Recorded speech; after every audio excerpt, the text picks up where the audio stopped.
Empecemos con la división de los mercados que tendremos en los derivados. Principalmente tendremos dos mercados. Tenemos el mercado donde viven los subyacentes. Estos son las acciones, bonos, commodities, tasas de cambio, tasas de interés. Y vamos a tener el mercado de derivados. En este mercado de derivados, los instrumentos que van a vivir en este mercado van a depender del comportamiento que tengan los subyacentes. Al entrar a estos mercados, podemos aumentar o disminuir los riesgos asociados a los contingentes. Como podemos ver, el mercado de derivados depende bastante del mercado de subyacentes, ya que sin estos, el mercado de derivados no puede existir. Empecemos por definir qué es un contrato forward. Un contrato forward es un acuerdo para comprar o vender a un activo subyacente a un precio pactado K.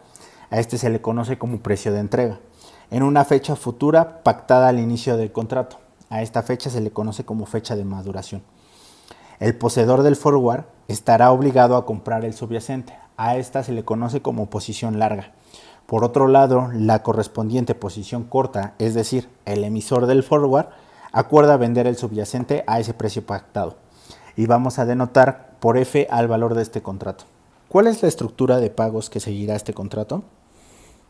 Si yo estoy en la posición larga, recibiré el subyacente a la fecha de maduración.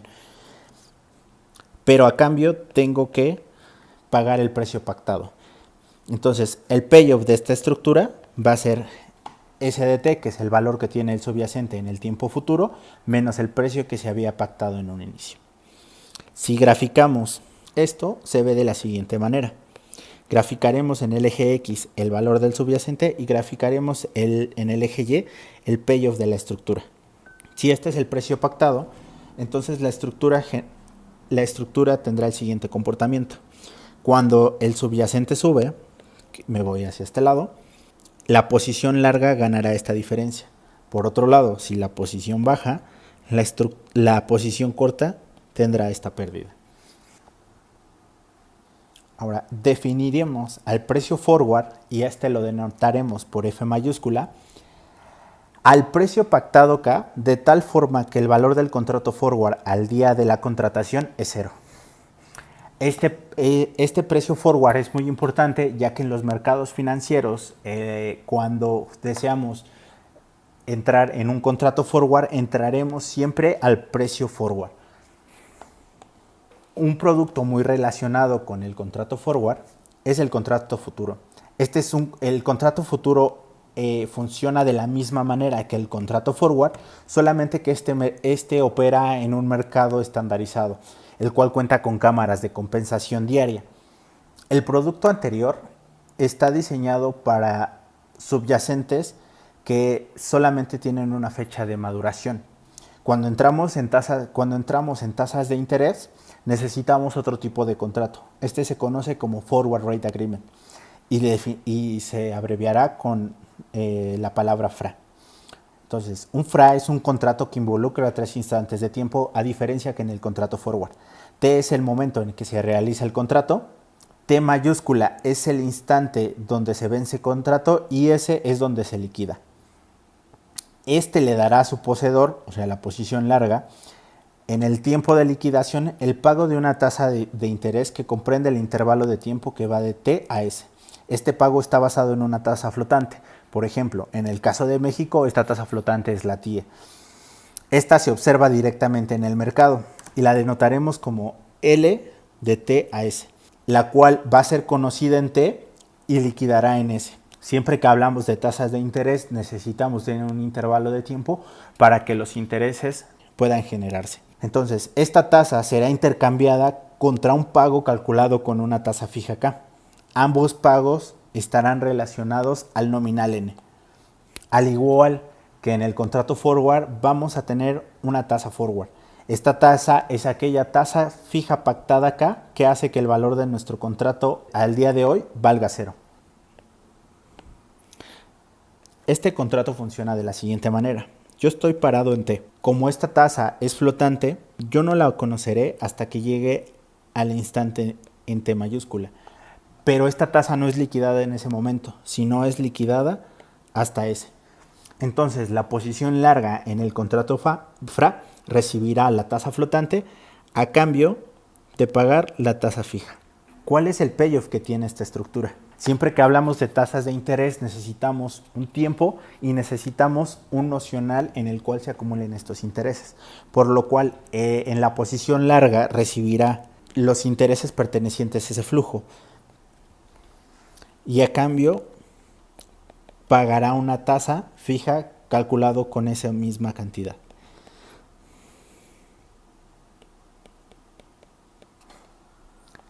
Esta tau hace referencia a cuál es la diferencia de estos días. Se tienen varias convenciones de mercado dependiendo de los mercados en los que nos encontremos. Ahora, dado que tenemos nuestro FRA, podemos definir lo que se conoce como un Interest Rate Swap, IRS o simplemente swap.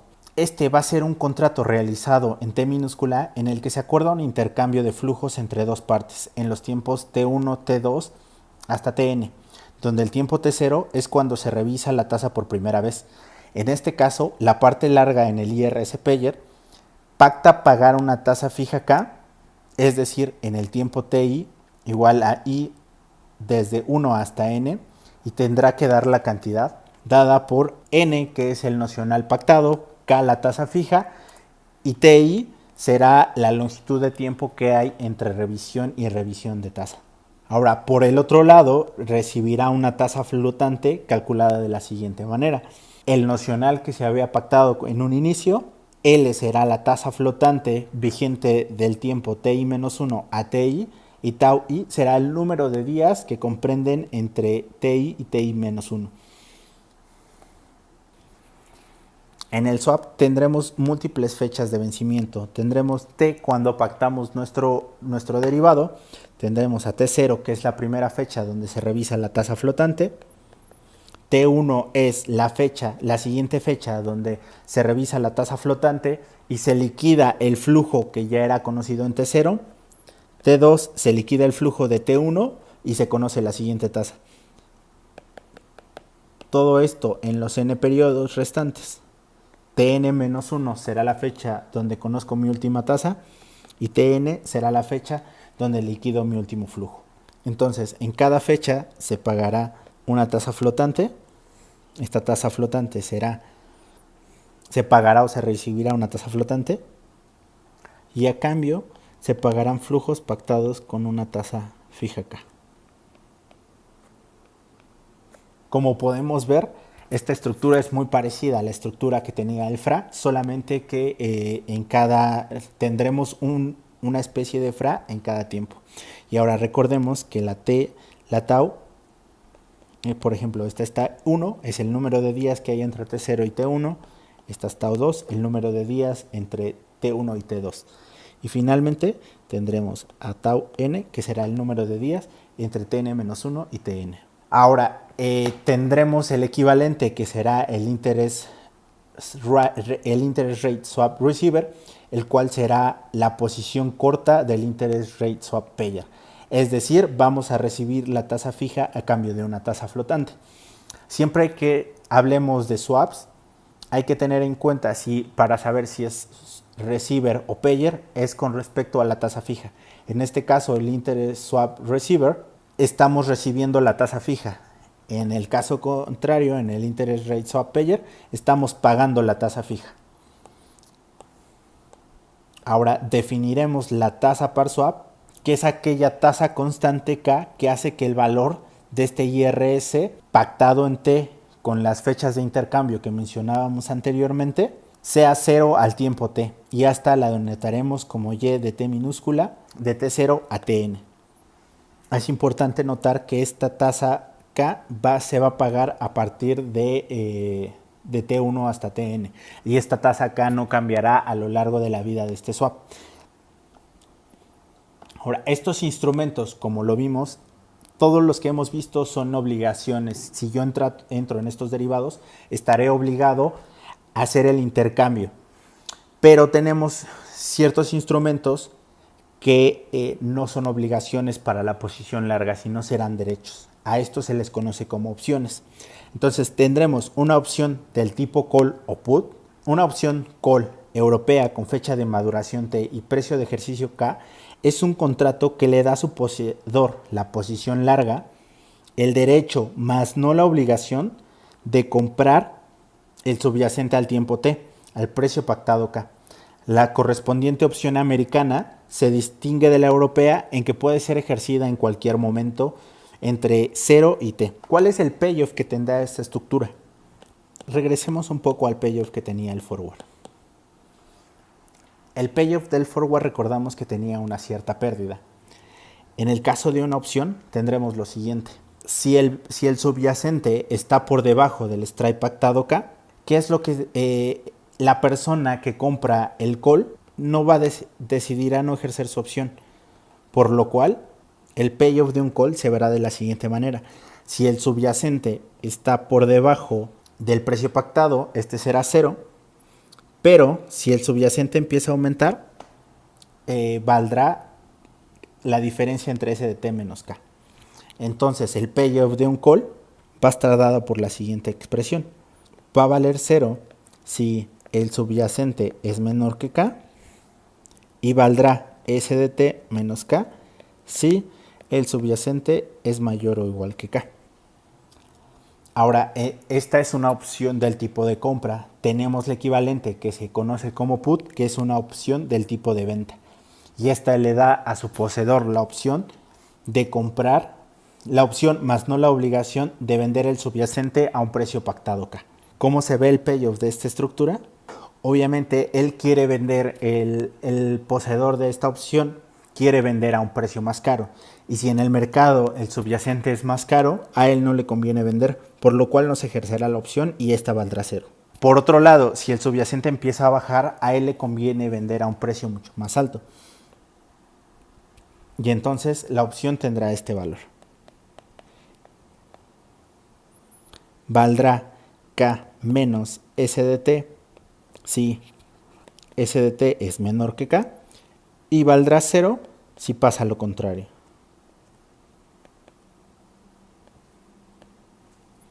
Para la evaluación de estos instrumentos necesitamos conocer el valor del dinero en el tiempo.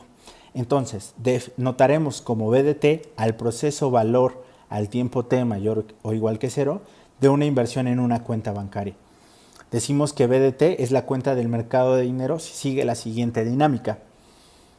Básicamente lo que estoy diciendo es que los incrementos van a ser proporcionales al valor del subyacente.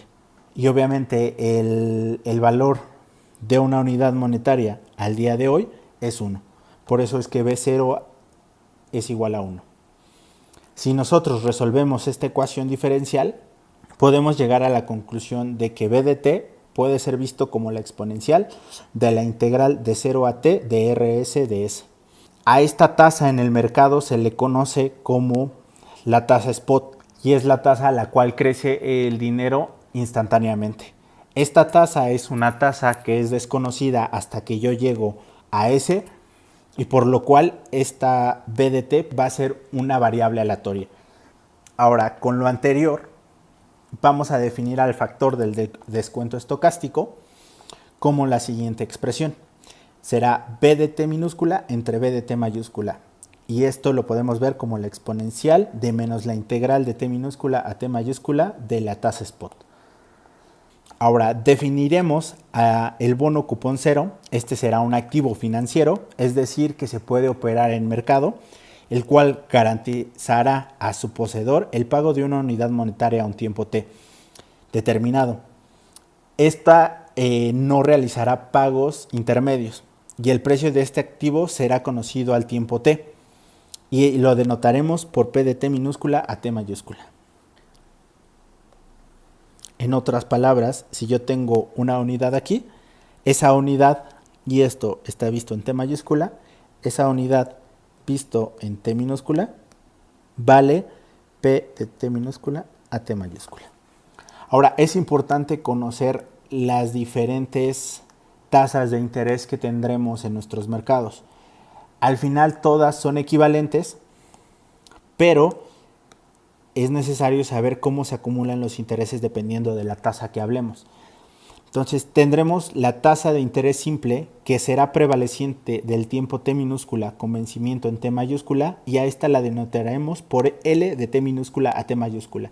Esta va denotada en términos de L debido a que la gran parte de literatura sobre los mercados financieros denotan al mercado de Estados Unidos, y en este mercado la tasa flotante es conocida como LIBOR, por eso la L. Entonces, esta es una tasa constante que al invertir la cantidad de P de T minúscula, T mayúscula, unidades monetarias al tiempo T, acumulará intereses de manera proporcional. En fórmula, ¿qué quiere decir esto? Quiere decir que L de T va a estar expresada de la siguiente manera. 1 menos el bono cupón 0 de T minúscula a T mayúscula entre la tau de T minúscula a T mayúscula por, de nuevo, el bono un cupón 0. Ahora, de esto podemos deducir las siguientes ecuaciones. Notemos que en la ecuación 4 podemos ver cómo se están acumulando los intereses. La fracción de tiempo que yo tengo entre T minúscula y T mayúscula acumulará intereses de manera proporcional a la tasa lineal. Entonces, los intereses al final del periodo pagarán una unidad monetaria.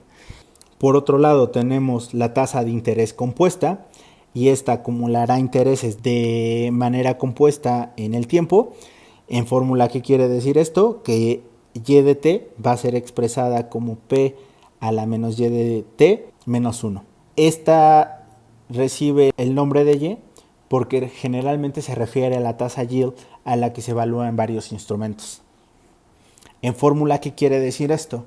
Podemos ver de la ecuación 7 que el valor del bono multiplicado por 1 más y de t a la longitud del tiempo nos dará el interés ganado. Por otro lado, tendremos la tasa de interés continua prevaleciente al tiempo t con vencimiento en t mayúscula. A esta la denotaremos como r mayúscula de t minúscula a t mayúscula, y esta será la tasa constante que al invertir el bono cupón 0 acumulará intereses de forma continua. En fórmula, ¿qué quiere decir esto? Que r de t minúscula t mayúscula la puedo ver como menos el logaritmo del bono cupón 0 entre la longitud de tiempo. De la ecuación 10 podemos ver que el precio de cupón 0 multiplicado por este factor, que este factor es el que acumula de manera continua, nos dará 1 al final del periodo.